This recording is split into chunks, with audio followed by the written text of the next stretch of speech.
नमस्कार, आप देख रहे हैं UFT न्यूज और मैं हूं आपके साथ छवि।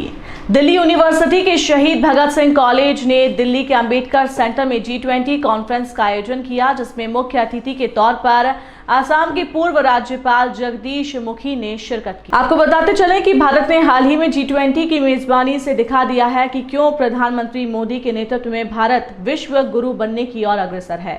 विदेशी मेहमानों ने भी G20 के दौरान भारत की बढ़ती लोकप्रियता और आत्मनिर्भर भारत का लोहा माना। इसी कड़ी में दिल्ली विश्वविद्यालय के शहीद भगत सिंह कॉलेज ने एक G20 कॉन्फ्रेंस का आयोजन किया, जिसका मकसद देश में हो रहे विकास कार्यों और सबसे तेजी से उभरता हुआ भारत देश लोगों के सामने रखना था। जाहिर सी बात है कि G20 के दौरान देश ने दिखा दिया कि क्यों भारत को आने वाले समय का विश्व गुरु माना जा रहा है। इस बात में कोई शक नहीं कि 2028 तक भारत विश्व की तीसरी सबसे बड़ी अर्थव्यवस्था बनकर उभरेगा।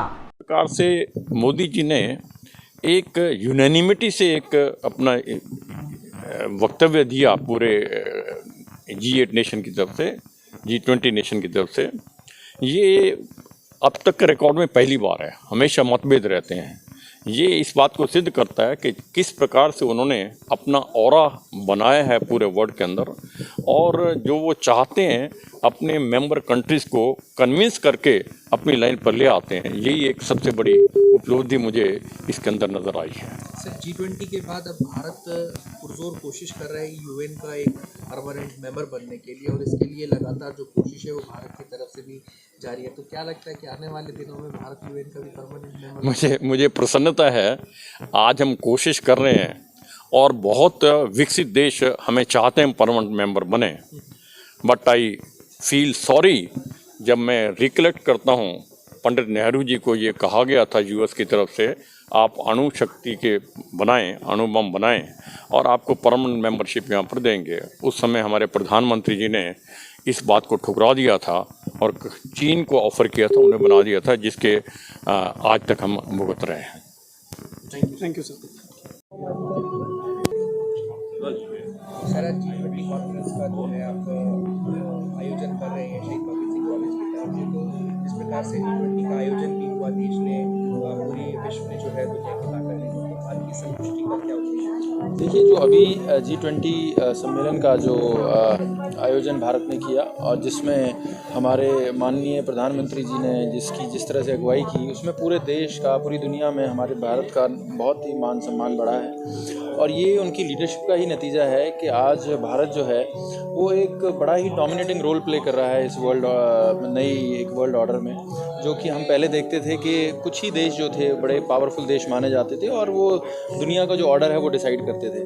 लेकिन आज हमारे माननीय प्रधानमंत्री जी के नेतृत्व में हम भारत एक ऐसा देश उभर के आया है जो कि ये डिसाइड कर रहा है, अपनी चीज़ें खुद डिसाइड कर रहा है। चाहे हमने वो देखा यूक्रेन रशिया वॉर में, देखा कि हमने किस तरह से अपना, या कोविड में देखा।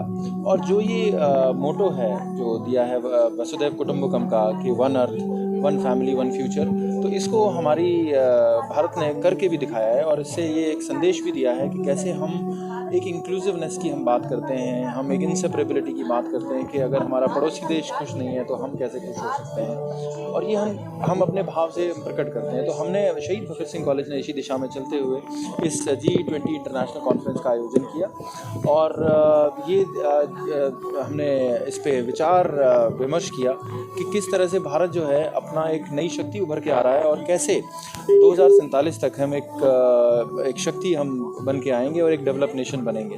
तो हमें पूरी उम्मीद है कि जिस तरह से भारत जिस प्रगति के पथ पर चल रहा है, वो आने वाले समय में 2047 हमारे भारत के प्रधानमंत्री जी का विजन है कि जब तक भारत एक विकसित देश होगा, मुझे लगता है कि उससे पहले ही ना हो जाए। और मुझे यकीन है कि जिस तरह से हम लोग आज देश भर से इस सम्मेलन में, हमारे इस कॉन्फ्रेंस में पेपर प्रेजेंटर्स जो हैं और जो वक्ता हैं वो आए हैं और वो अपने विचार रखेंगे, और इससे सभी लोगों को ये जानने का मौका मिलेगा कि हम कैसे भारत जो है एक नई ताकत उभर के आएगा और किस तरह से हम दुनिया का ऑर्डर डिसाइड करेंगे।